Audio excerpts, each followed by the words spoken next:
በሰሜን ሸዋ ዞን መርሃቤቴ ወረዳ መንግስት ላቀረበው የሰላም ጥሪ ምላሽ ለሰጡ ኃይሎች አቀባበል ተደረገላቸው።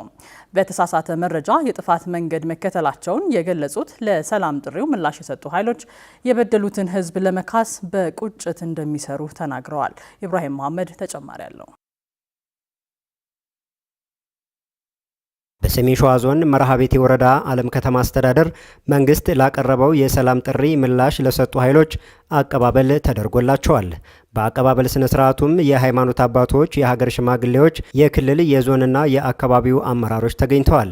በአካባቢው ታጥቀው ጫካ ገብተው የነበሩ ለሰላም ጥሪው ምላሽ የሰጡት ኃይሎች በአንድ አማራ ቡድን ውስጥ ሲንቀሳቀሱ የነበሩ የኮር አመራሮችና አባላት ናቸው።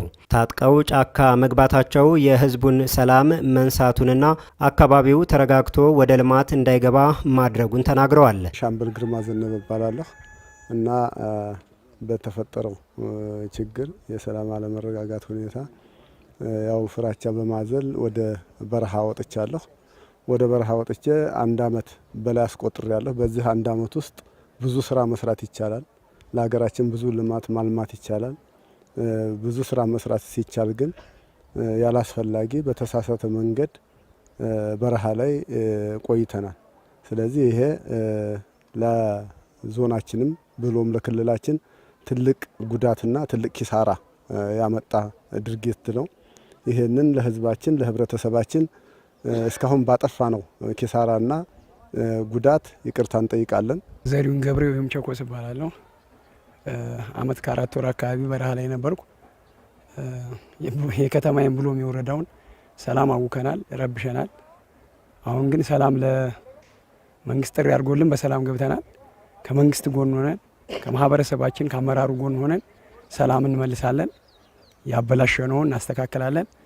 የወጣንበት የተሳሳተ ነው። እርስ በርስ ጫካ ላይ መገዳደል ነው። ለሁለት የተከፈለ ስለሆነ ቡድኑ እርስ በርስ መገዳደል ስለሆነ ወደ መንግስት መሀሪ ነው ብለን ወደ መንግስት መተናል።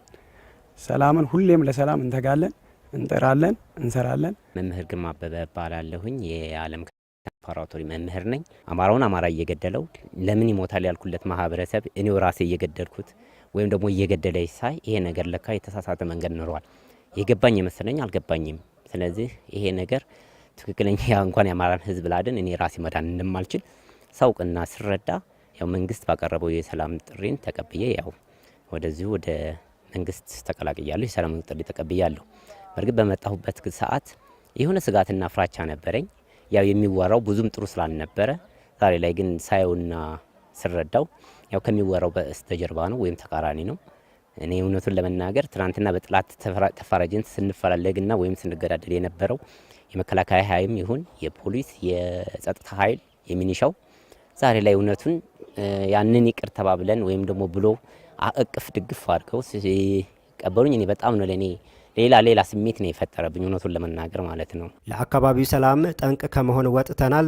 በድለነው ይቅር ያለንን ህዝብና መንግስት ለመካስ እንሰራለን ብለዋል። እስካሁን ያጠፋናቸውን ይቅርታ በማለት ካሁን በኋላ ጥሩ ስራ እንሰራለን የሚል ሀሳብ ነው ያለን። ህብረተሰቡም አመራሩም አጠቃላይ የመከላከያ አመራርም ሰራዊትም በአግባቡ ተቀብሎናል። አመራሮቻችን ማንኛውንም ድጋፍ ለኛ ለማድረግ ቃል ገብተዋል። ስለዚህ ከጎናቸው ሆነን እኛም በሰላሙ ዙሪያ እንሳተፋለን፣ በልማቱ ዙሪያ እንሳተፋለን። ቀጣይ ያጠፋናቸውን ነገሮች ሁሉ ለመካስ ቆርጠን እንነሳለን፣ ቆርጠን እንሰራለን የሚል ሀሳብ ነው ያለው። ጫካ በነበርንበት ሰዓት ያው ትመታላችሁ ይመታል የሚባል ነገር ነበረ፣ ስጋት ነበረን። ግን እኛ ባሰብነው ልክ አይደለም። ደስ የሚል የኢትዮጵያ መከላከያ ሰራዊት አቅፎ ስሞን አመራሮችም እኛ ስንበድላቸው የነበሩ አመራሮች አቅፈውን ስመውን ወደ ቤታችን ነው ያስገቡን። የትም ቦታ ላይ አልሄድ ነው፣ ቀጥታ ወደ ቤተሰብ ነው የተቀላቀልነው። በጣም ደስ የሚል በዛ ልክ እኔ መከላከያ ይቀበለኛል ብዬ ያንንም ፍቅር ይሰጠኛል ብዬም አላስብኩም ነበረ። ግን ዛሬ ላይ እውነቱን ተረድቼዋለሁ። ህዝባችንን ከጭቆና ቀንበር እናላቀቀዋለን ብለን ነበር። እንደውም የባሰ ጭቆና እንደጨመርኩበት ዛሬ ተሰምቶኛል። እኔ ፍራንክሊ ይሄን በግልጽነት ነው የማወራው ማለት ነው። ስለዚህ እኔ ትናንትና በሰራሁ ስህተት ትንሽ ዛሬ ተጸጽቻለሁኝ። መንግስት ያደረገውን የሰላም ጥሪ ተቀብሎ ወደ ሰላሙ ቢቀላቀል የተሻለ ነው ብዬ ነው ጥሪ የማቀርበው። የሰሜን ሸዋ ዞን ዋና አስተዳዳሪ አቶ መካሻ አለማየሁ መንግስት ባቀረበው የሰላም ጥሪ በርካታ ኃይሎች እጃቸውን በመስጠት ወደ ቀያቸው እየገቡ ነው። ዞኑ ከክልሉና ከሚመለከታቸው አካላት ጋር በመተባበር ለሰላም እጃቸውን የሰጡ ኃይሎችን የማቋቋም ተግባሩን አጠናክሮ እንደሚቀጥል አስታውቀዋል። ጫካ ነው የከረመው። ልጅ አለው፣ ቤተሰብ አለው። አሁን ከጫካ ሲመጣ ምርጥ አቀባበል እንዳደረግንለት ሁሉ ዘላቂ ህይወቱን መምራት አለበት። ቀድሞ ስራ ያለው ወደ ስራው እንዲገባ፣ ስራ የሌለው ደግሞ የስራ እድል እንዲፈጠርለት መደረግ አለበት። ይሄ እንደ ዋና ስራ ይዘን የምንሰራው ነው ማለት ነው። መርሐቤቴና አለም ከተማ አካባቢ የተመለከተ ነው ይሄን ነው ማለት። በተጨባጭ ከጫካ የሚመጣውን ወጣት ምን ስራ ላይ ብናሰማራው ይሻላል የሚል የአካባቢው አስተዳደር እያሰበ ነው ያገኘ ነው።